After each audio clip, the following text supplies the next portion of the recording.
तो आज हम लोग यानी कि बात करेंगे कि आयनाइजेशन एनर्जी क्या होती है और इलेक्ट्रॉन एफिनिटी क्या होती है। ठीक है, कल वैसे मैंने थोड़ी बहुत चीजें आयनाइजेशन एनर्जी के बारे में आपको बताई थी। आज यानी कि हम लोग यानी कि इसको और बात करते हैं। ठीक है, आयनाइजेशन एनर्जी का मतलब क्या होता है? द अमाउंट ऑफ एनर्जी, मैंने कहा था कि the amount of energy is required to remove one electron from the outermost orbit या सेल जो है या वैलेंस सेल से। जैसे मैं बस फटाफट से जो चीजें मैंने बताई हुई है मैं इसको थोड़ा सा तेजी में निकालूंगा। ठीक है, यहां से यानी कि एक इलेक्ट्रॉन को निकालने के लिए जो एनर्जी देनी पड़ेगी उसको हम लोग यानी कि क्या कहते हैं, यानी कि जो है आयनाइजेशन एनर्जी कहते हैं। आयनाइजेशन एनर्जी में यानी कि क्या करते हैं, एक इलेक्ट्रॉन को निकालने के लिए जो अमाउंट ऑफ एनर्जी देना चाहते हैं उसको हम लोग आयनाइजेशन एनर्जी कहते हैं। यानी कि कोई भी सिस्टम अपना इलेक्ट्रॉन तो देगा नहीं। यानी कि आप अगर जो कहीं जाते हो, जैसे मान लो कि सपोज करो कि आप पहले छोटे बच्चे थे, तो आप अगर जो कहीं पढ़ने जाते हो तो बदले में आप उनको फीस देते होंगे, तब वो आपको क्या देता होगा? ज्ञान देता होगा। ठीक है, तो उसी तरीके से यानी कि क्या हो जाता है कि जब भी आपके सामने अगर जो किसी से कुछ लेना है तो बदले में कुछ ना कुछ देना पड़ेगा। यानी कि यहाँ पे हम किस टर्म में देंगे? यानी कि एनर्जी के टर्म में हमें क्या करना पड़ेगा? इसको देना पड़ेगा। इसी को हम लोग क्या कहते हैं? आयनाइजेशन एनर्जी कहते हैं। आपको मैंने कल की क्लास में बताया था आयनाइजेशन एनर्जी कैसा होता है, एंडोथर्मिक होता है। यानी कि इसके अंदर यानी कि एनर्जी क्या होगी? देनी पड़ेगी। आपको मैंने कहा था कि इंडोथर्मिक एक्सोथर्मिक दो टाइप के होते हैं। इंडोथर्मिक जिसके अंदर एनर्जी दोगे उसको इंडोथर्मिक कहोगे, जिसके अंदर एनर्जी यानी कि क्या होगी? रिलीज होगी, उसको हम लोग क्या कहेंगे? एक्सोथर्मिक कहेंगे। इसका यूनिट जो होता है वो इलेक्ट्रॉन वोल्ट पर एटम होता है, यानी कि इलेक्ट्रॉन वोल्ट में निकाला जाता है। आपको सक्सेसिव आयनाइजेशन एनर्जी बताया था, मैं फटाफट से इसको बता देता हूँ। आपने कहा था कि कोई मेरे पास एलिमेंट है। ठीक है, मेरे पास क्या है? कोई एलिमेंट ई है। अब मैं चाहता हूं कि इससे इलेक्ट्रॉन निकाल लूं। मैंने क्या करा कि इलेक्ट्रॉन निकालने के लिए मेरे पास क्या चाहिए? यानी कि जब निकालूंगा तो यानी कि क्या हो जाएगा? प्लस। क्योंकि जब आपको मैंने बताया था कि जब कोई भी इंसान देता है तो यानी कि उस पे क्या आ जाता है? प्लस आ जाता है। ठीक है, कोई भी। आपको मैंने कहा यस था सर।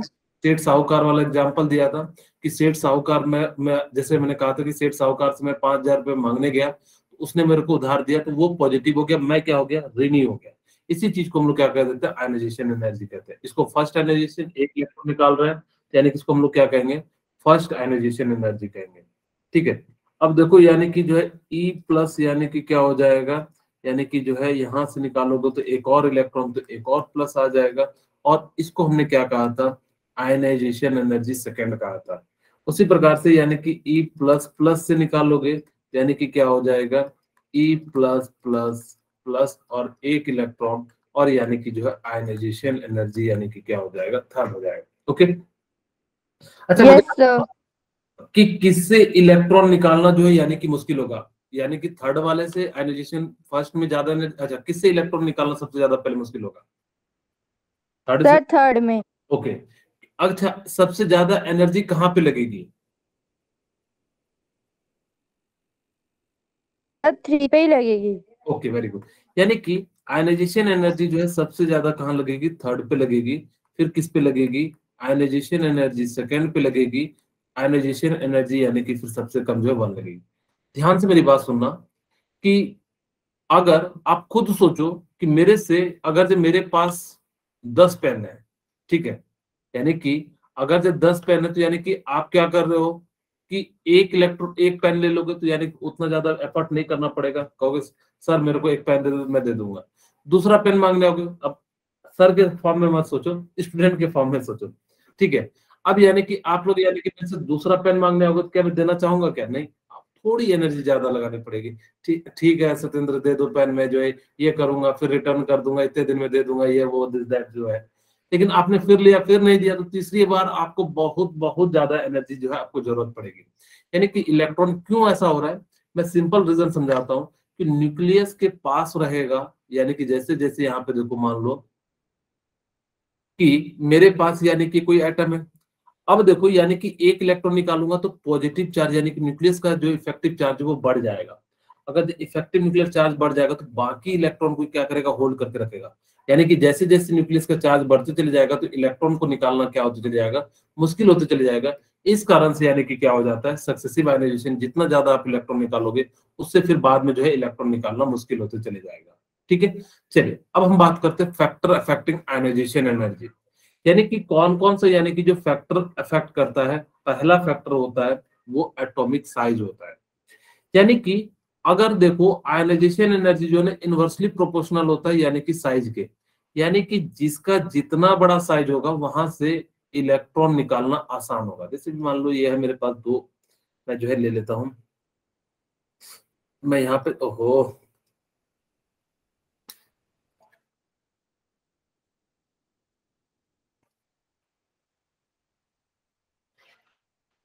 ठीक है, और एक और मैं बना देता हूँ, तीन बना,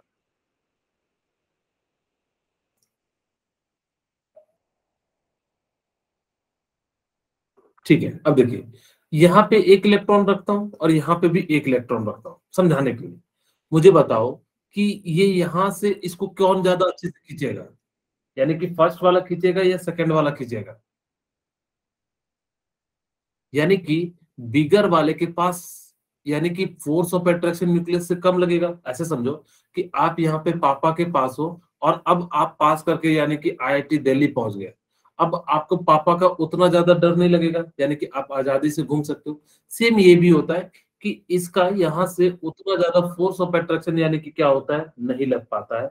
और जैसे ही नहीं लग पाता है, जिस कारण से यानी कि क्या हो जाता है कि ये इलेक्ट्रॉन आसानी से यानी कि क्या कर जाता है, यानी कि जो है छूट जाता है। अच्छा प्रथम ज्वाइन हो गए, गलती से मैं उनको फिर से समझा दो, मेरे नेटवर्क स्लो है ना, फिर से समझा दो। Okay 1 minute. प्रथम को मैंने डिनाई कर दिया क्या? ओके ठीक है, गलती से। अब बाय चांस कई बार जो है ना गलती से हो जाता है, तो आप लोग उसको मत वो कीजिएगा कि कई बार एडमिट करने के चक्कर में कई बार डिनाई हो जाता है, तो प्लीज आप एक बार फिर से डिनाई डिनाई हो जाने के बाद फिर से आप रिक्वेस्ट भेज सकते हैं। चलिए ठीक है, यानी कि मैंने क्या कहा, मान लो कि मेरे पास यानी कि क्या है, कुछ इस प्रकार से दो एटम लिए, यानी कि मेरे को आयनाइजेशन एनर्जी की बात करनी है और साइज के अनुसार से। मैंने क्या कहा नीलम कि देखो मेरे पास ये न्यूक्लियस के करीब होगा तो न्यूक्लियस उस पे फोर्स ऑफ अट्रैक्शन ज्यादा लगाएगा, लगाएगा कि नहीं लगाएगा। Yes sir. अब अगर वो लगाएगा तो वहां से इलेक्ट्रॉन निकालना मुश्किल होगा या आसान होगा? मुश्किल होगा, क्योंकि न्यूक्लियस उसको खींच के रख रहा है। अगर उसको खींच के रख रहा है और आप वापस खींचोगे तो यानी कि उससे ज्यादा एनर्जी लगानी पड़ेगी। लेकिन यहाँ देखो यस सेकंड केस सर। में, यानी कि न्यूक्लियस से दूर है, यानी कि न्यूक्लियस उतना ज्यादा फोर्स ऑफ अट्रैक्शन नहीं लगा पाएगा। अगर जो नहीं लगा यस पाएगा सर। तो थोड़ी सी एनर्जी दोगे तो ये इलेक्ट्रॉन निकल जाएगा, लेकिन यहाँ से थोड़ी सी एनर्जी पे नहीं निकलेगा। यानी कि आयनाइजेशन एनर्जी जिसकी साइज बड़ी होगी उसकी आयनाइजेशन एनर्जी कम होगी। इस बात पे याद रखना, जिसकी आयनाइजेशन जिसकी साइज बड़ी होगी आयनाइजेशन एनर्जी क्या हो जाएगी, कम हो जाएगी। मैं अगर जो तो ऐसे लिख, डिग्रीज गाइस जनरेशन एनर्जी। यानी कि आयनाइजेशन एनर्जी अगर से साइज इंक्रीज होगी, यानी कि क्या हो जाएगी, आयनाइजेशन एनर्जी जो है डिक्रीज हो जाएगी। क्यों डिक्रीज हो जाएगी, इसका रीजन समझिए। क्योंकि न्यूक्लियस इस पे फोर्स ऑफ अट्रैक्शन यानी कि क्या करता है, यानी कि ज्यादा लगाता है। इस पे क्या लगाता है, फोर्स ऑफ अट्रैक्शन ज्यादा लगाता ज्यादा है। लगा रहा फोर्स ऑफ अट्रैक्शन। तो जिस कारण से ये जो है यानी कि इसको इलेक्ट्रॉन निकालने में जो है यानी कि क्या हो जाएगी, आसान हो जाएगी। लेकिन यहाँ पे देखो न्यूक्लियस काफी ज्यादा दूर है, यानी कि साइज बड़ा है, तो ये इलेक्ट्रॉन को उतने अच्छे से खींच नहीं पाएगा। और अगर जो खींच नहीं पाएगा तो यानी कि आसानी से थोड़ा सा भी एनर्जी दोगे, यानी कि जो है इलेक्ट्रॉन घूम मतलब जो है बाहर निकल जाएगा। मैं इसको ऐसे समझाता हूँ कि मान लो कि आप लोग यानी कि अभी घर पे हो, आपको अगर जैसे मान लो कि आप लोगों को सपोज कीजिए कि कहीं किसी दोस्त के जन्मदिन में जाना है, तो आप पापा से परमिशन लोगे। अब वो पापा देंगे कि नहीं देंगे, बड़े मुश्किल से देंगे। अगर जब बॉयज है तो दे देंगे, गर्ल्स है तो थोड़ा मुश्किल हो जाएगा। लेकिन आप अगर जब मुंबई में मान लो आईआईटी दिल्ली में हो या आईआईटी मुंबई में हो, अब आपका दोस्त 12 बजे कहेगा ठीक है चलते हैं, कोई दिक्कत नहीं, थोड़ा सा बस उसको कहने की देरी है, तुरंत चले जाएगा। बस ऐसे ही आप याद रख सकते हो कि साइज बड़ा होगा आयनाइजेशन एनर्जी कम होगा। कॉलेज के फ्रेंड को एक बार कह दो चलती क्लास में, यानी कि क्या करते हैं, घूमने चले जाते हैं। सर पढ़ा रहे हैं कोई दिक्कत नहीं, सर मेरा तबीयत खराब है चल दिए। वो दूसरा जाके कहेगा एचओडी को बुला रहा है, तीसरा जाके कहेगा तुम्हारा कंप्लेन हो गया। इस तरह से पूरा का पूरा क्लास गायब हो जाएगा और सब जो है पता लगेगा उस दिन जो है कहीं घूमने चले गए हैं। ठीक है, तो यानी कि इस प्रकार से यानी कि क्या हो जाएगा, जैसे जैसे आप न्यूक्लियस से दूर हो गए, फोर्स ऑफ अट्रैक्शन कम होगा, तो आसानी से इलेक्ट्रॉन निकलेगा, यानी कि आयनाइजेशन एनर्जी जो है क्या लगेगी, कम लगेगा। ओके ये यस सर। बात यानी कि क्लियर हो गया होगा। अब देखो न्यूक्लियर चार्ज की हम लोग बात करते हैं। आप लोग, मैं बता रहा हूं कि जैसे जैसे, जैसे मैं यहाँ पे एग्जांपल लेता हूं, lithium, beryllium, boron, carbon, nitrogen, oxygen, fluorine, और यानी कि क्या हो जाएगा, मैं नियोन दे लेता हूँ। ठीक है, बस समझाने के लिए। यानी कि अगर जब मैं अभी नियोन नहीं ले रहा हूँ, क्योंकि एक्सेप्शन वाले केसेस आएंगे, कि मैंने यहाँ पे क्या करा कि कुछ इस प्रकार से यानी कि क्या करा, यूज किया। मैं इसको बताऊंगा एक्सेप्शन को, लेकिन बस मैं जनरल ट्रेंड बता रहा हूँ कि ये आपको काफी ज्यादा याद रखना होगा, यानी कि जो है किस प्रकार से।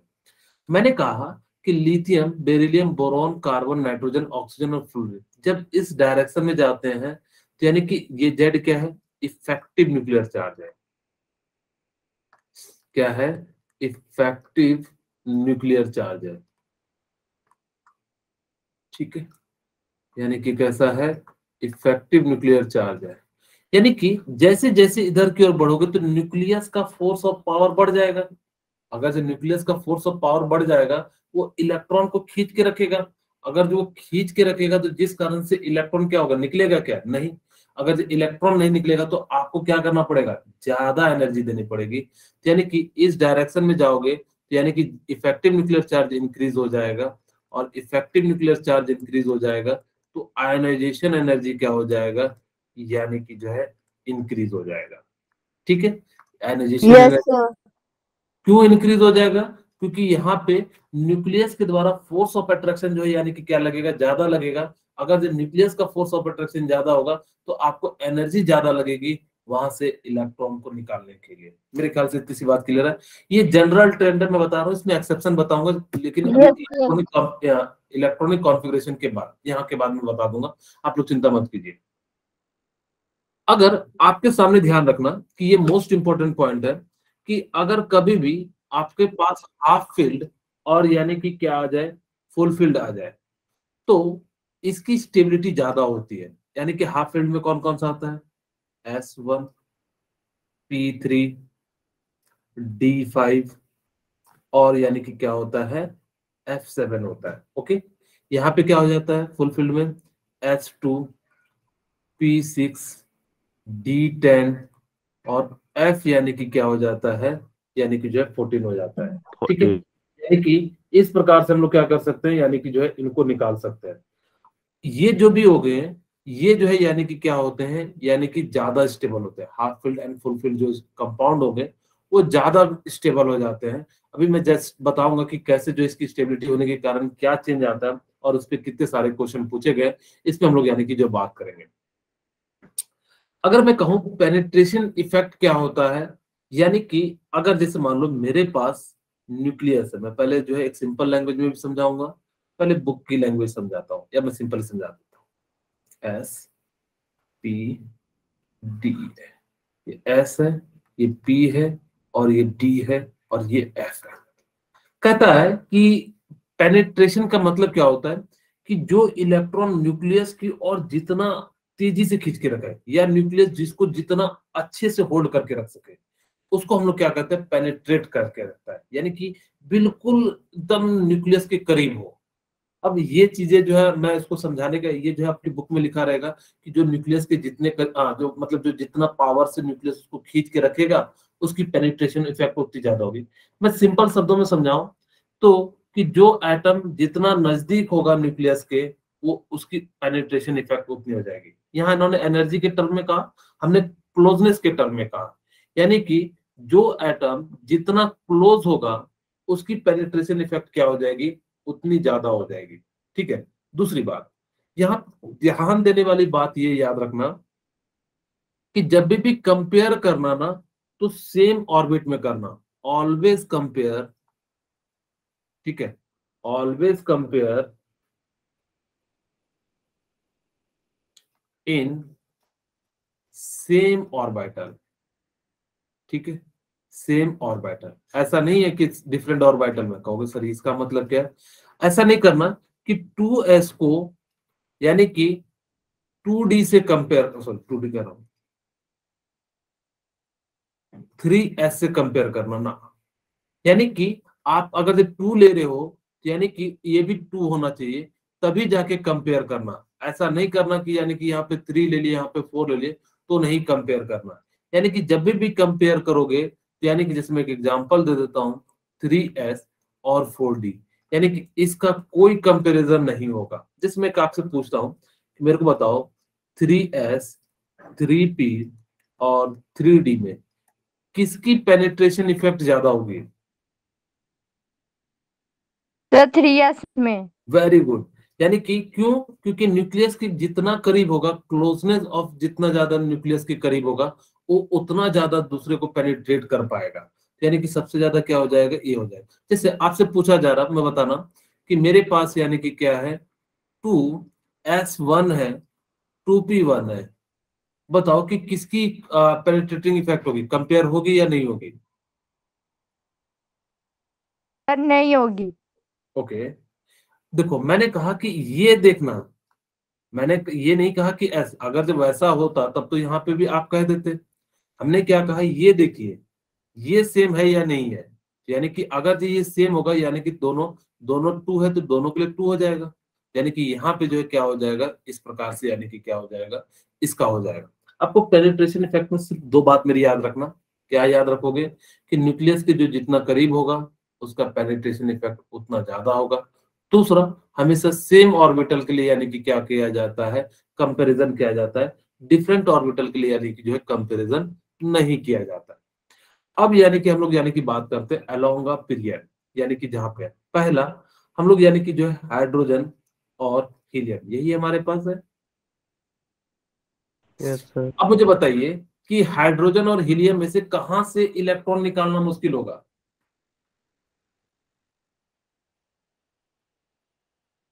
क्योंकि हमने कहा कि जैसे इधर की ओर जाएंगे, यानी कि न्यूक्लियस का पावर बढ़ जाएगा, और वैसे भी ये क्या है, फुलफिल्ड है, तो यानी कि ये क्या हो जाएगा, ज्यादा हो जाएगा।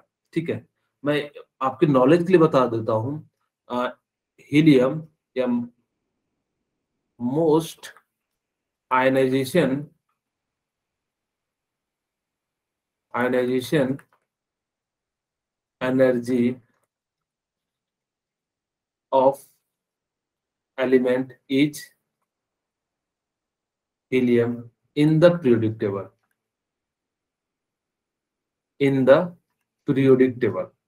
यानी कि पूरे पीरियोडिक टेबल में सबसे ज्यादा इलेक्ट्रॉन निकालने में जो डिफिकल्ट आएगी, वो किससे आएगी? हीलियम से आएगी। आप इस बात को याद रखना कि एक बार क्वेश्चन पूछा जा चुका है, नेक्स्ट यानी कि पूछे तो यानी कि जो हम लोग निकाल सकते हैं। अब मैं पीरियड 2 के लिए बात करता हूँ। पीरियड 2 में यानी कि कौन कौन से एलिमेंट है, तो बताना चाहोगे? Lithium, beryllium, beryllium, boron, boron, carbon, nitrogen, oxygen, nitrogen, oxygen, fluorine. Chlorine और नियॉन। अगर आप जनरल ट्रेंड लिखते यानी कि इस डायरेक्शन में, यानी कि नियॉन से सबसे ज्यादा यानी कि एनर्जी निकालने में लगती, फिर किससे लगती? फ्लोरीन से, फिर किससे लगती? ऑक्सीजन से, फिर किससे लगती? नाइट्रोजन से, फिर कार्बन से, फिर बोरॉन से, फिर बेरिलियम से, फिर किससे लगती? लिथियम से। ये जो है गलत ट्रेंड है। क्यों गलत ट्रेंड है? यहाँ पे ध्यान से सुनिए कि लिथियम का इलेक्ट्रॉनिक कॉन्फ़िगरेशन कितना हो जाएगा? 2s1।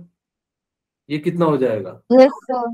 2s2, 2s, 2p1, 2p2, और ये क्या हो जाएगा? 2p3, 2p3, 2p4, 2p4। ये हो जाएगा 2p5 एंड 2p6। ध्यान से देखो, यहाँ पे आपको कुछ दिखाई दे रहा है? Yes sir. ये क्या है? फुलफिल्ड है। ठीक है, यस सर। फुलफिल्ड की स्टेबिलिटी क्या होती है? ज्यादा होती है। यस यहाँ सर। पे अगर जो पूरा क्वेश्चन पूछा जा रहा है, मैं बता रहा हूं कि इसी पॉइंट से आपको जब भी आयनाइजेशन एनर्जी का जे मेंस में पूछा जाएगा, मैं गारंटी कह रहा हूं, आप इस बात को याद रखना। आप जब जब मैं एक्सेप्शन की बात करूं पीरियोडिक टेबल में, आप उन्हीं को पढ़ के जाना। ज्यादा से ज्यादा चांसेस है कि आपके जो नोट्स हैं, आप उनको एक बार कॉपी में भी बना लेना, ताकि कि जो है आपको फटाफट से मिल जाएगा। तो यानी कि वैसे तो आप लोगों को अब पता लग जाता होगा कि कहाँ से हमें नोट्स लेना है, तो आप लोगों को पता है होगा, तो वहां से भी आप क्या कर सकते हो, ले सकते हो। ठीक है, यानी कि अब ये ट्रेंड तो फॉलो नहीं होगा, तो ट्रेंड क्या फॉलो होता है, ये क्या हो जाता है कि एक्चुअल में इसकी एनर्जी जो है ना यानी कि एक जंप कर जाता है। क्यों जंप कर जाता है भाई, स्टेबल है तो यानी कि इससे ज्यादा एनर्जी आएगा, यानी कि निकालने में क्या होगा, स्टेबल कंपाउंड से। आप ऐसे मानो कि जो स्टेबल आदमी होते हैं वो सरकारी नौकरी वाले हैं, ठीक है, सरकारी नौकरी वाले से कुछ मांगोगे तो जल्दी देगा नहीं, ठीक है, यानी कि बड़ी मुश्किल से देता है। तो यानी कि इसका जो ट्रेंड होगा वो सबसे ज्यादा तो यानी कि न्यून होगा, कोई दिक्कत नहीं है। न्यून के बाद यानी कि फ्लोरीन हो जाएगा, लेकिन फ्लोरीन के बाद क्या आ जाता है, नाइट्रोजन, फिर क्या आ जाता है, ऑक्सीजन, ये जम करके यहाँ आ गया। अब देखो यानी कि फिर क्या आ जाएगा, कार्बन, फिर यहाँ पे क्या आ जाता है, बेरिलियम, और यानी कि फिर क्या हो जाता है, बोरॉन, और फिर क्या होता है, लिथियम।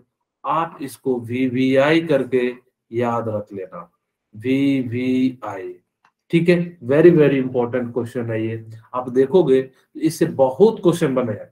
आप कहोगे तो मैं क्वेश्चन भेज दूंगा, जब भी मैं देखता हूं तो इन्हीं सबसे यानी कि जो है आपको क्वेश्चन यानी कि मिलेंगे, ठीक है। किन्हीं को कोई दिक्कत हो तो बता दीजिए मुझे इस पॉइंट से, अगर ना समझ में आया हो, ठीक है। No sir. ओके, चलिए अब हम बात करते हैं पीरियड थर्ड के लिए, यानी कि हम लोग यानी कि किसके लिए बात करते हैं, पीरियड थर्ड के लिए यानी कि जो है बात करते हैं। अगर जब पीरियड थर्ड में कौन कौन से एलिमेंट होते हैं, सोडियम, ठीक है, और उसके बाद यानी कि क्या होता है, सोडियम के बाद क्या होता है बताइए, मैग्नीशियम, कैल्शियम। ठीक है, उसके बाद क्या होता है, aluminium, silicon, phosphorus, sulphur, chlorine और आर्गन होता है, ठीक है। यानी कि इस प्रकार से यानी कि क्या होते हैं, ये होते हैं। अब अगर जब मैं इसकी इलेक्ट्रॉनिक कॉन्फ़िगरेशन लिखूं, मैं पहले निकाल लेता हूं, सोडियम का 1s2 2s2 2p6 3s1, okay. इसकी इलेक्ट्रॉनिक कॉन्फ़िगरेशन क्या हो जाएगी, 3s1, इसकी इलेक्ट्रॉनिक कॉन्फ़िगरेशन हो जाएगी 3s2, और इसकी हो जाएगी 3p1 3p2 और 3p3 और 3p4, और ये क्या हो जाएगा 3p5 3 6, सो 3d नहीं, थोड़ी गलती लिख दिया, 3p6, ठीक है। तो यानी कि इस प्रकार से हमने क्या कर लिया यहाँ पे जो यानी कि हमने क्या कर लिया, यूज कर लिया। अब देखो यहाँ पे फिर से केस आएगा, कैसा केस आएगा, half filled and full field. Magnesium जो है यानी कि कैसा शो कर रहा है, half filled, sorry full field है। सर ये तो मैग्नीशियम तो फुली फिल्ड होगा। 1 मिनट, 11 सोडियम 12 मैग्नीशियम, फुलफिल्ड होगा ये, फुल मिटाना ऊपर था नीचे मिटा दिया,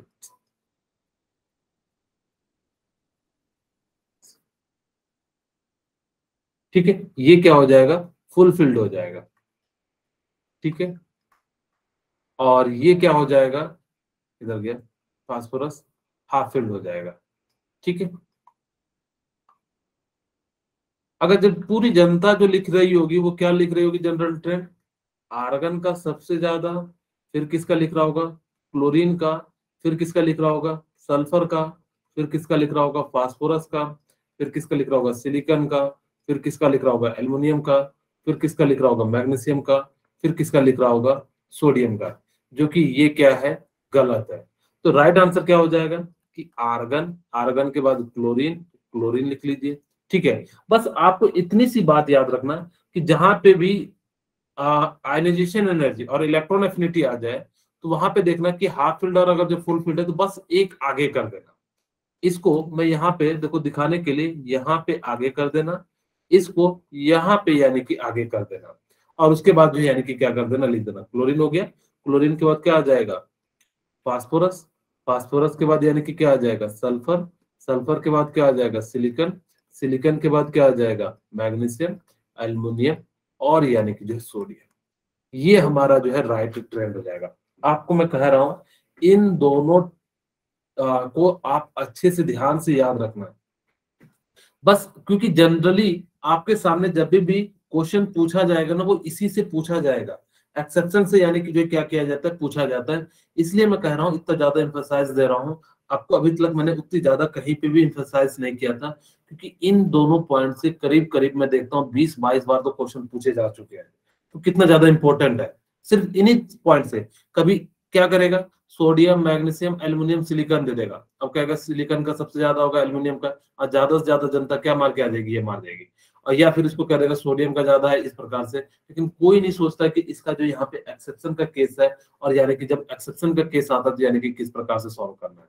ओके, अब हम यानी कि जो ग्रुप 1 में बात करते हैं, ग्रुप 1 में कौन कौन सा एलिमेंट है, यानी कि मैं इसको व्हाइट पेन से लिखता हूँ, ज्यादा थोड़ा अच्छे से क्लियरिटी दिखता है। ठीक है, lithium, sodium, potassium, rubidium, caesium. Francium नहीं ले रहा हूँ, रेडियो एक्टिव है। ग्रुप 2 में कौन कौन सा आता है बताइए, बेटा, मांगे, बेटा, मांगे, कार, स्कूटर, बाप, राजी। वेरी गुड, स्कूटर, बाग, राजी। ठीक है, अब देखो यानी कि इस प्रकार से यहाँ पे मैं रेडियम हटा देता हूँ, रेडियो एक्टिव एलिमेंट है। ठीक है, अब देखो यानी कि हमारे पास यानी कि क्या हो गया, इस प्रकार से हो गया। आपको मैंने कहा था नीचे की ओर जाएंगे तो साइज क्या हो जाएगा, इंक्रीज होगा। Yes sir. साइज इंक्रीज हो गया। अगर जो साइज इंक्रीज होगा, जिसका जितना ज्यादा न्यूक्लियस से दूर होगा, इलेक्ट्रॉन निकालना उतना आसान हो जाएगा। तो आयनाइजेशन एनर्जी क्या हो जाएगा, डिक्रीज हो जाएगा। लिथियम के पास में ग्रीज हो इलेक्ट्रॉन जाए। है, यानी कि वहां से निकालना मुश्किल हो जाएगा। सीजियम से न्यूक्लियस से काफी दूर है, तो वहां से इलेक्ट्रॉन निकालना क्या हो जाएगा, आसान हो जाएगा। तो जिस कारण से यहाँ पे चलोगे तो यानी कि ये ट्रेंड को फॉलो करता है। ठीक है, मेरे ख्याल से क्लियर हो गया होगा। Yes sir. साइज इंक्रीज कर जाएगा, और यहाँ पे आयनाइजेशन एनर्जी क्या हो जाएगा, डिक्रीज हो जाएगा। ओके, किन्हीं को कोई दिक्कत है तो बता दीजिए, किन्हीं के मन में कोई दुविधा रह गया हो तो बता दीजिए। चलिए, अब आपके सामने में, हाँ, किन्हीं को कोई दिक्कत भी तो आप लोग बिल्कुल पूछना, बेहिचक पूछा करो, क्योंकि ठीक है आप लोग पहली बार पढ़ रहे हो, आपको हो सकता है कि कई बार चीजें ना समझ में आए, तो आपको बिल्कुल नहीं शर्माना है, बिल्कुल बेधड़क होकर यानी कि जो है पूछना है। अब देखो यानी कि आपसे पूछ रहा है ऑक्सीजन एंड नाइट्रोजन का ionization energy first, ionization energy second निकालना है। मैं यहाँ पे ऑक्सीजन लिखता हूँ और इसकी इलेक्ट्रॉनिक कॉन्फ़िगरेशन लिखता हूँ, 1s2 2s2। अच्छा, ऑक्सीजन का बताओ क्या होता है एटॉमिक नंबर, बोलिए। 8। 8। ठीक है, मैं यहाँ पे लिख देता हूँ नाइट्रोजन के लिए 1s2 2s2 2p3, 7 होता है। अब देखो यस सर। यानी कि मैं चाहता हूं कि एक इलेक्ट्रॉन यहां से निकाल लूं। अगर जब मैं एक इलेक्ट्रॉन निकालूंगा तो यहाँ पे क्या बन जाएगा, प्लस बन जाएगा। Yes sir. मैं एक छोटी ई लिख देता हूँ, बड़ी ई नहीं लिखूंगा। ठीक है, यानी कि एक इलेक्ट्रॉन बन जाएगा। अब यहां से मैं एक इलेक्ट्रॉन निकालना चाहता हूँ, ये n प्लस बन जाएगा। लेकिन ये देखो कैसा है, हाफ फील्ड है। हाफ फील्ड से निकालना क्या होगा, मुश्किल होगा। यानी कि ionization energy of oxygen first, ionization energy of oxygen, sorry oxygen नहीं, नाइट्रोजन। ठीक है, नाइट्रोजन फर्स्ट। बताओ किसमें एनर्जी ज्यादा लगेगी इलेक्ट्रॉन निकालने के लिए, यानी कि नाइट्रोजन। नाइट्रोजन में।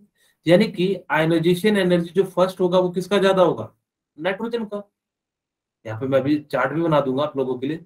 लेकिन अब देखो यानी कि मेरे पास क्या बचेगा, 1s2 2s2 2p3। मैं यहाँ पे दोनों कलर सेम ना हो जाए इसलिए जो है कलर चेंज करके लिख देता हूँ, 1s2 2s2 2p2। अब अगर जब मैं यहाँ से इलेक्ट्रॉन निकालूंगा तो यानी कि कितना हो जाएगा, यानी कि O प्लस प्लस, यानी कि 1 इलेक्ट्रॉन। और यहाँ से कितना हो जाएगा, N प्लस प्लस, और यहाँ पे कितना हो जाएगा, 1 इलेक्ट्रॉन। अब देखो ये हाफ फील्ड हो गया, तो अब यानी कि ionization energy ionization energy oxygen का अब इस बार ज्यादा हो जाएगा सेकंड में, होगा कि नहीं होगा, नाइट्रोजन का ही। शायद आप लोगों को दिखेगा नहीं, बाद में कहोगे। ठीक है, यानी कि नाइट्रोजन का ज्यादा हो जाएगा। ठीक है, अब यानी कि अगर मैं चार्ट के फॉर्म में बना के लिखूं, कि अगर मैं केस 1 बताता हूं, ionisation energy of oxygen first, ionization energy of nitrogen first, ionization energy of oxygen second और ionisation energy of nitrogen second. अब मुझे बताइए कि पहले किसमें इलेक्ट्रॉन ज्यादा निकालने में एनर्जी लगेगी? सेकंड वाले में, नाइट्रोजन वाले में। यहाँ पे किसकी एनर्जी ज्यादा होगी? सेकंड वाले। लेकिन दूसरे वाले में ये हाफ फील्ड हो गया। अगर जब हाफ फील्ड हो गया तो यानी कि किससे इलेक्ट्रॉन निकालने में एनर्जी ज्यादा लगेगी? ऑक्सीजन। यानी कि O2 के अंदर। यानी कि इस प्रकार से अगर जब क्वेश्चन आता है कंपैरिजन करने के लिए तो आप लोग बताइए। मैं आप लोगों से चाहता हूं कि आप लोग सेकंड क्वेश्चन का आंसर बिल्कुल जल्दी फटाफट से दीजिए ताकि हम लोग जो है यानी कि आगे बढ़ सके। बहुत ही आसान सा क्वेश्चन है।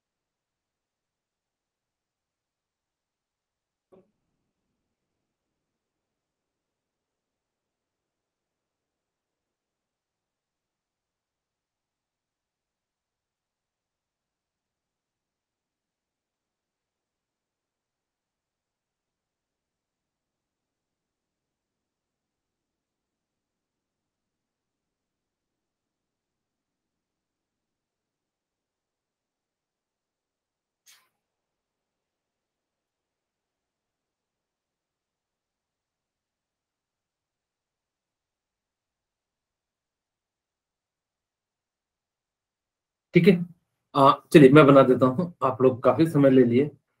चलिए अब देखो, यानी कि नाइट्रोजन आप लोगों ने ट्राई कर लिया।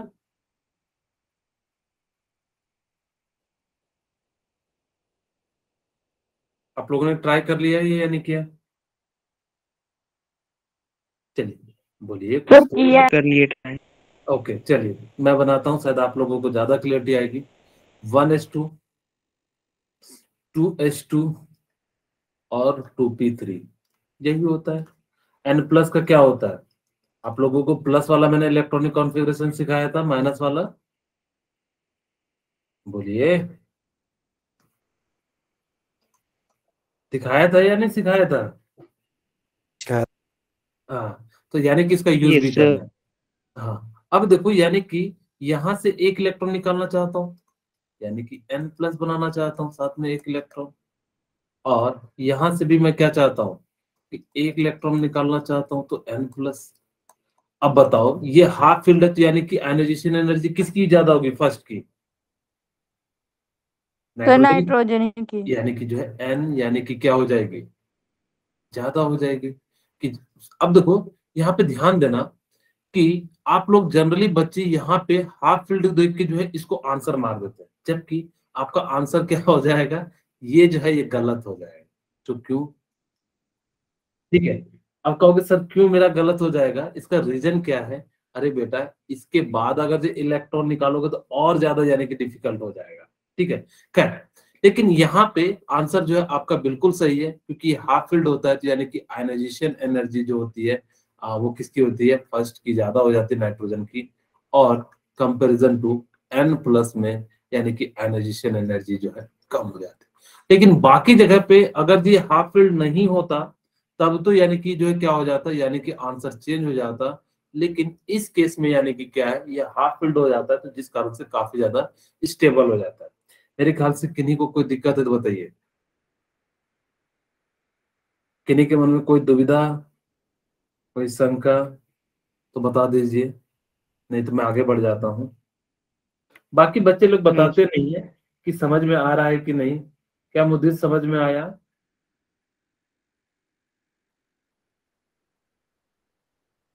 नीलम, यस सर। ओके, सतवीर, स्वयं सेठी, शुभम, आप लोग भी बताइए कि समझ में आया या नहीं आया। अगर जो किन्हीं को कोई दिक्कत है तो आप लोग प्लीज बताइए। ओके, अब यस सर। चलिए यानी कि आप लोगों के लिए ये क्वेश्चन है, ये सारे प्रीवियस ईयर के क्वेश्चन है। ठीक है, अब आप लोग बनाइए कि इसका आंसर क्या होगा।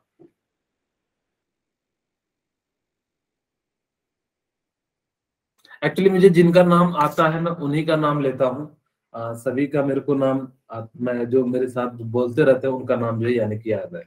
ठीक है, स्नेहा समझ में आया?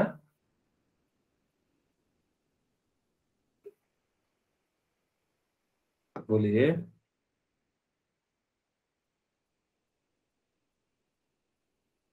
चलिए ओके। अब यानी कि हम लोग यानी कि आपसे पूछ रहा है लोएस्ट आयनाइजेशन एनर्जी, यानी कि आपको मैंने कहा था लोएस्ट एनर्जी आयनाइजेशन एनर्जी उसकी होगी जिसका साइज ज्यादा होगा, यानी कि जिसके अंदर नंबर ऑफ ऑर्बिट ज्यादा होंगे। अब देखो नंबर ऑफ ऑर्बिट किस में ज्यादा है? सी में। तो वैसे भी आप जो है सीधे सीधे क्या कह सकते थे, यानी कि जो है राइट आंसर क्या हो जाएगा, इस प्रकार से हो जाएगा। ठीक है, तो यानी कि इसका राइट आंसर क्या हो जाएगा? सी हो जाएगा। नीचे इसलिए मार रहा हूँ ताकि कि जो है उसमें मिटाने में मुझे काफी दिक्कत हो जाती है, इसलिए जो है नीचे लिख रहा हूँ। ठीक है, अब देखो hydrogen has high ionization energy than alkali metal due to its, यानी कि आपसे कह रहा है कि आयनाइजेशन एनर्जी जो होती है, जैसे आप लोगों के लिए मैं लिखूं, इधर हाइड्रोजन होता है। ठीक है, किससे पूछ रहा है? यानी कि हाइड्रोजन, लिथियम, मैं यहाँ पे 3 एलिमेंट लिखता हूँ, और यहाँ पे क्या हो जाता है? बेरिलियम। ओके, अब देखो कहता है कि hydrogen has high ionization energy than alkali metal, इसको क्या कहते हैं? Alkaline metal. ठीक है, इसको हम लोग क्या कहते हैं? यानी कि अल्कली मेटल। ये सारा का सारा यानी कि कौन सा मेटल है? Alkali metal. ये कौन सा है? अर्थ अल्कलाइन मेटल है। अब हाइड्रोजन का आयनाइजेशन एनर्जी ज्यादा होगा, क्यों? क्योंकि इसकी साइज क्या है? छोटी है। छोटी साइज है तो यानी कि न्यूक्लियस उसको पकड़ के रखेगा। पकड़ के रखेगा तो यानी कि इलेक्ट्रॉन क्या करेगा? निकलेगा नहीं। जिस कारण से ये ऐसा क्यों होता है? Due to the small size. ये बात क्लियर है? Okay, yes sir. Yes sir. अगला क्वेश्चन बनाइए।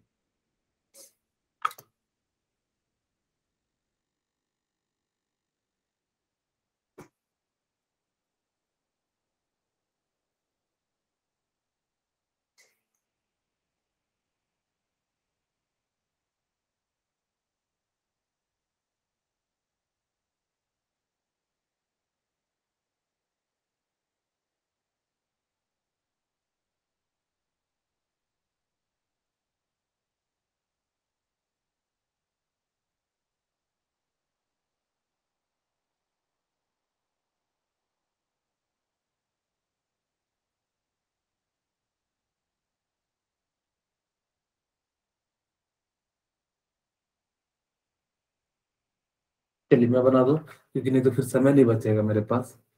एक्चुअली कल इस यूनिट को कंप्लीट भी करना है। कल नहीं तो परसों आपका तो हो जाएगा, नीट वालों का दिक्कत हो जाता है, उनके लिए कम हो जाता है। चलिए मैं बना देता हूँ। आपको देखो यानी कि क्या कह रहा है कि आयनाइजेशन एनर्जी लिखना है, तो मैं सबसे पहले लिखता हूँ लिथियम, बेरिलियम, बोरॉन, कार्बन और नाइट्रोजन। खैर, और यहाँ पे ऑक्सीजन। ये यहाँ पे ज्यादा होता तो खैर मुझे ऑक्सीजन है नहीं तो मेरे को तो कोई लेना देना ही नहीं है। ठीक है, और इधर मेरे पे लिथियम बेरिलियम नहीं, यानी कि नाइट्रोजन का सबसे ज्यादा होगा। यानी कि सबसे ज्यादा किसका हो जाएगा? नाइट्रोजन का आयनाइजेशन। फिर किसका हो जाएगा? कार्बन का। फिर किसका हो जाएगा? यानी कि बोरॉन का। इसके अंदर मल्टीपल चॉइस थे, देखो तो ए और बी जो है यानी कि क्या है? दोनों आंसर है, यानी कि ए भी है और बी भी है। देखो दोनों ने जस्ट बस क्या लिखा है, यानी कि जस्ट अपोजिट करके यानी कि क्या कर दिया है, यानी कि इसको लिखा है, तो इसका राइट आंसर क्या हो जाएगा? A and D. चलिए मैं ये वाला क्वेश्चन मैं खुद बना देता हूँ, नहीं तो आप लोगों को दिक्कत होगा यानी कि कैसे जो हम लोग लिखे। मैं फिर भी चाहता हूँ कि आप सर लोगों के बना पास लिए ये वाला क्वेश्चन। क्या बोले बेटा नीलम? सर ये वाला क्वेश्चन बना लीजिए, बी आ रहा है इसका आंसर। किसका? इसका? आपको यस मैंने क्या सर, कहा, बी। इधर साइड जाओगे तो यानी कि साइज क्या होता है? सर ये वाला नहीं, अच्छा, इसके ये नीचे वाला। नीचे वाला। हाँ, इसका सही आंसर है। Yes sir. हाँ ये सही है, 13.6। आप लोगों को स्ट्रक्चर ऑफ एटम में एनर्जी निकालने का फॉर्मूला बताया था, याद है? 13.6 इंटू क्या बताया था? यानी कि Z square by N square बताया था। ठीक है, और यस ये सर। इलेक्ट्रॉन भी बताया था। अगर मेरे को कह रहा है हाइड्रोजन यानी कि Z1 है, ग्राउंड स्टेट में यानी कि 1 हो जाएगा, यानी कि ग्राउंड स्टेट से यानी कि तो कितना हो जाएगा? -13.6। यानी कि इसको इतनी एनर्जी है, आपको इसको इतनी एनर्जी देनी पड़ेगी। जब देते हैं तो यानी कि क्या होता है? पॉजिटिव। निकालनी पड़ती तो निगेटिव आ जाता है, यानी कि इतनी एनर्जी देनी है, यानी कि क्या हो जाएगा, ये जो है 13.6 इंटू इलेक्ट्रॉन वोल्ट हो जाएगा। मेरे ख्याल से किन्हीं को कोई दिक्कत नहीं होना चाहिए। नेक्स्ट क्वेश्चन है, ये क्या होगी, मिटाया ही नहीं था मैंने, सॉरी।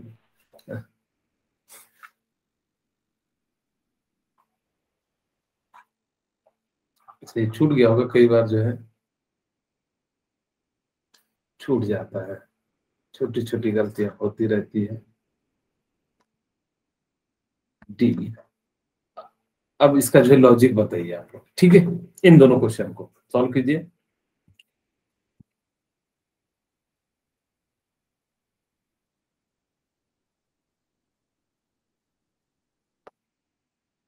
सर पहले क्वेश्चन का तो रीजन ये है कि अगर आयनाइजेशन पोटेंशियल इंक्रीज, अगर आयनाइजेशन इंक्रीज होगी ना तो उसका न्यूक्लियर चार्ज भी इंक्रीज होगा।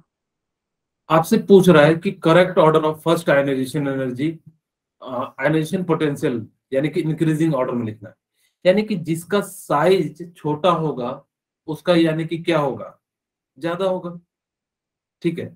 यानी कि आप देखो, जैसे मैं कहूं कि ये बेरिलियम है, आप लोग लिखते होंगे, यानी कि लिथियम, सोडियम, मैं इसको चेंज करके कलर लिखता हूँ ताकि कि जो है आपको दिखाई दे, यानी कि लिथियम, सोडियम एंड पोटासियम, और यहाँ पे क्या आ जाता है, बेरिलियम आ जाता है।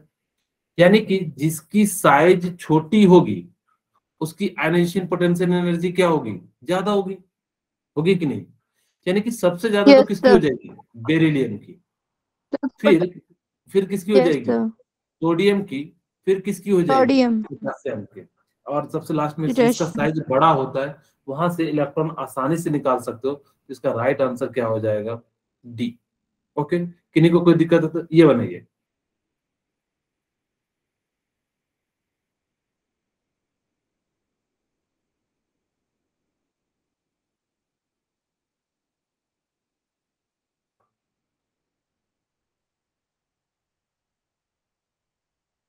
क्या आंसर बताए नीलम। सर सोडियम और मैग्नीशियम। सोडियम और मैग्नीशियम, यस सर। मैंने सर गलत ए टिक लगा रखा था। Sir A A A nitrogen और ऑक्सीजन में तो होता है, नाइट्रोजन तो आपको मैंने बताया था हाफ फील्ड होता है। अभी बताया सर आपने।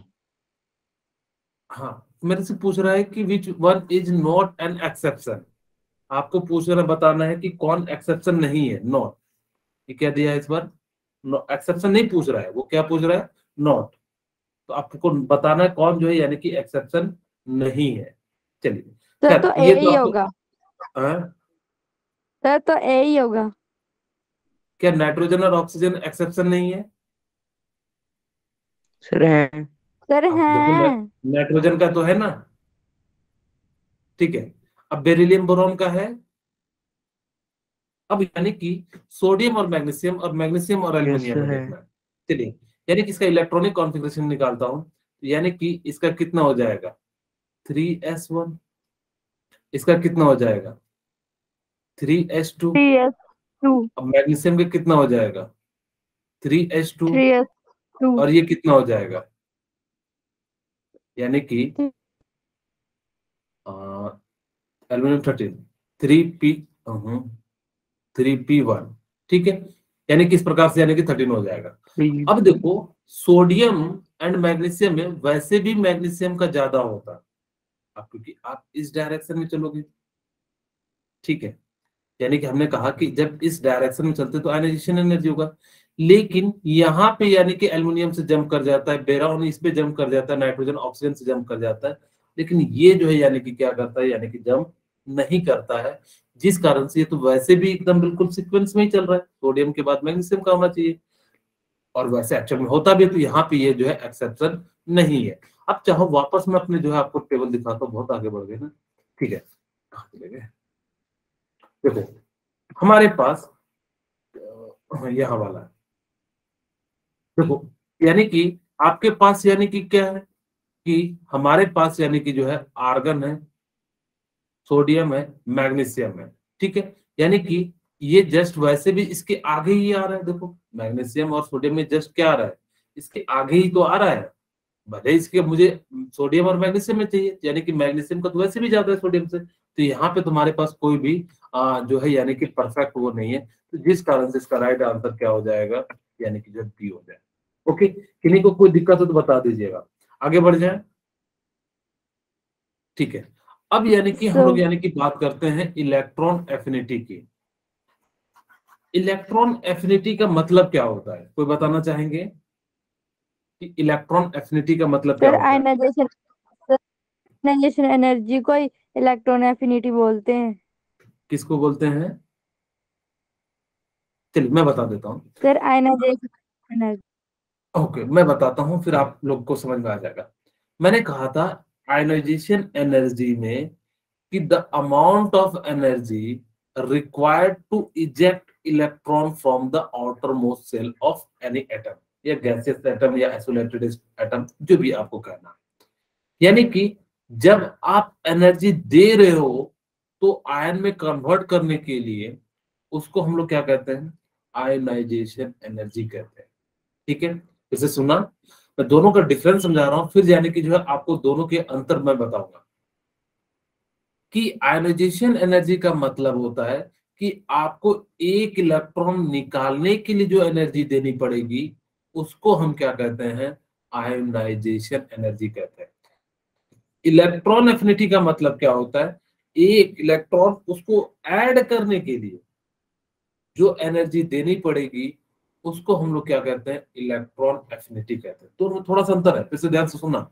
मैंने क्या कहा कि आप अगर एक इलेक्ट्रॉन को निकालते हो तो आयन में कन्वर्ट कर रहे हो, यानी कि एनर्जी दे रहे हो, उसको हम लोग क्या कहते हैं, आयनाइजेशन एनर्जी कहते हैं। इलेक्ट्रॉन एफिनिटी का मतलब क्या हो गया कि आपको एक एटम यानी कि उस एटम के अंदर डालना है, अगर जब डालोगे तो यानी कि क्या होगा, यानी कि आपकी एनर्जी रिलीज होगी। कैसे रिलीज होगी, पहले मैं एक बार डेफिनेशन, एक बार ये वाला डायग्राम समझाता हूँ, फिर आपको जो है डेफिनेशन समझाऊंगा। ठीक है, मान लो मेरे पास ये कोई एटम है। ठीक है, मैं 3 यानी कि सेल वाला जो है यानी कि एटम बनाता हूं। ठीक है, अब मुझे बताइए कि ये कहीं इसमें एटम होगा, मैं चाहता हूं कि बाहर से एक इलेक्ट्रॉन इसके अंदर दूं। ठीक है, अगर मैं बाहर से एक इलेक्ट्रॉन इसके अंदर ऐड करूंगा तो यानी कि क्या होगा कि इसकी अनस्टेबिलिटी बढ़ जाएगी। जैसे कि आजकल का बहुत ज्यादा कॉमन है, आप अगर जैसे शहर में रह रहे हो, गांव घर की बात नहीं कहूंगा, शहर में रह रहे हो, कोई अगर जो एक आदमी 2 दिन के लिए आ जाता है तो उसके घर की अनस्टेबिलिटी बढ़ जाती है। बढ़ती है कि नहीं बढ़ती है, यानी कि कैसे रहेंगे, कैसे खाना खाएंगे, कैसे, क्योंकि दिल्ली जैसे शहर में तो यानी कि बहुत छोटे छोटे तो रूम होते हैं, एक रूम होता है और रूम शुरू होते ही खत्म हो जाता है, यानी कि आपका रूम ही यानी कि जो सब चीज है, खाना बनाओ, रहना, खाना पीना सब चीज उसी में होता है। तो यानी कि जब कोई भी बाहर से आएगा तो उसकी अनस्टेबिलिटी क्या हो जाएगी, बढ़ जाएगी। अब वो इस चीज के लिए क्या करेगा, एनर्जी रिलीज करेगा, करेगा कि नहीं करेगा, यानी कि अब वो क्या यस सर। एनर्जी को रिलीज करेगा। वही कहता है कि इलेक्ट्रॉन एफिनिटी का मतलब क्या होता है कि इलेक्ट्रॉन को प्यार करने वाला होना चाहिए। ठीक है, जो जितना ज्यादा प्यार करेगा वो उतना ज्यादा एनर्जी को रिलीज करेगा। अब यानी कि एफिनिटी का मतलब होता है टुवर्ड्स लव। ठीक है, आप अगर जो देखोगे डिक्शनरी में या गूगल पे, एफिनिटी का मतलब क्या होता है, टुवर्ड्स द लव, यानी कि इलेक्ट्रॉन को लव करने वाला होना चाहिए। यानी कि जब जितना ज्यादा ये आएगा इलेक्ट्रॉन तो इसकी अनस्टेबिलिटी क्या हो जाएगी, बढ़ जाएगी। अगर अनस्टेबिलिटी बढ़ जाएगी जिस कारण से ये एनर्जी क्या करेगा, रिलीज करेगा। ये क्या करेगा, एनर्जी रिलीज करेगा, करेगा कि नहीं करेगा, यानी कि ये क्या कर देगा, एनर्जी जो है रिलीज कर देगा। अब ये एनर्जी अगर जो रिलीज करेगा तो ये फिनोमेना हो जाएगा, क्या कहता है, the amount of energy release when one electron is added to neutral isolated gaseous atom, it is known as electron affinity. यानी कि एक इलेक्ट्रॉन को ऐड करने के बाद जो है अमाउंट ऑफ एनर्जी निकलेगी, उसी को हम लोग क्या कहते हैं, इलेक्ट्रॉन एफिनिटी कहते हैं। किन्हीं को कोई दिक्कत हो तो आप लोग एक बार पूछ सकते हैं, किन्हीं के मन में कोई दुविधा हो तो आप लोग पूछ सकते हैं। किन्हीं को कोई दिक्कत है तो बताइए, आप लोग लेफ्ट मत सर कीजिए। बोलिए क्या दिक्कत है नीला? क्या बोलते हैं सर, जो इलेक्ट्रॉन एफिनिटी, इसको इलेक्ट्रॉन एंथैल्पी भी बोलते हैं, गेन एंथैल्पी। हाँ, इसको एक और नाम से बोलते हैं, थोड़ा सा अंतर है वो मैं बताऊंगा। इसको आप चाहो तो एक और नाम से भी कह सकते हो, इलेक्ट्रॉन गेन एंथैल्पी। दोनों में थोड़ा सा अंतर होता है, लेकिन कई जगह पे आप इसका यूज कर सकते हो, इलेक्ट्रॉन गेन एंथैल्पी। यहाँ पे इंथैल्पी का मतलब होता है थर्मोडायनेमिक्स, ठीक है। ये जो है इंथैल्पी यानी कि क्या यूज किया है इन्होंने, थर्मोडायनेमिक्स के अनुसार से यूज किया है। बस अंतर क्या होता है मैं अभी बता देता हूं। अगर इलेक्ट्रॉन एफिनिटी जैसे है वो, वैसे मैं आगे बताता इसको, इलेक्ट्रॉन एफिनिटी, ठीक है, जो होता है वो किसके बराबर हो जाता है, माइनस इलेक्ट्रॉन गेन इंथैल्पी के बराबर हो जाता है।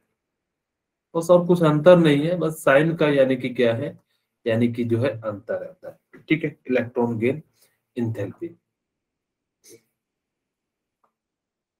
आप लोगों को पता होगा, इंथैल्पी क्या होता है। Heat content at any system is known as enthalpy. अब यहाँ पे देखो, इसको हम लोग ईजी लिखते हैं और इसको हम लोग क्या लिखते हैं, माइनस डेल्टा यानी कि एच ई जी लिखते हैं, ठीक है। यानी कि इस प्रकार से यह इलेक्ट्रॉन एफिनिटी हो गया और ये जो है यानी कि क्या हो गया, बस अंतर क्या होता है, ये क्या हो गया, हैंग हो गया क्या, ठीक है। ये जो होता है बस थोड़ा सा यानी कि क्या होता है, यानी कि जो है अंतर होता है। यानी कि इलेक्ट्रॉन एफिनिटी जो होता है वो माइनस क्या हो जाता है, इलेक्ट्रॉन गेन इंथैल्पी हो जाता है। अब इसकी यूनिट जो होती है वो क्या हो जाती है, its unit is electron volt पर एटम होता है। यानी कि जो इसकी यूनिट होती है वो क्या हो जाता है, इलेक्ट्रॉन वोल्ट जो है पर एटम हो जाता है, ठीक है। और यानी कि इलेक्ट्रॉन एफिनिटी जो होता है वो इलेक्ट्रॉन, ये क्या है, electron gain enthalpy, electron gain enthalpy, ठीक है। सर, इसकी यूनिट किलो जूल पर मोल भी होती है? नहीं, हम लोग जनरली इलेक्ट्रॉन वोल्ट में ही निकालते हैं इसकी। और ये क्या होता है, इलेक्ट्रॉन एफिनिटी होता है, ठीक है। यानी कि क्या होता है, इलेक्ट्रॉन एफिनिटी होता है, ठीक है। मैं 2 मिनट, आप लोग लेफ्ट मत कीजिएगा, मैं आप लोगों को कुछ पिछली क्लास के बारे में कुछ बताना था, ठीक है। तो अभी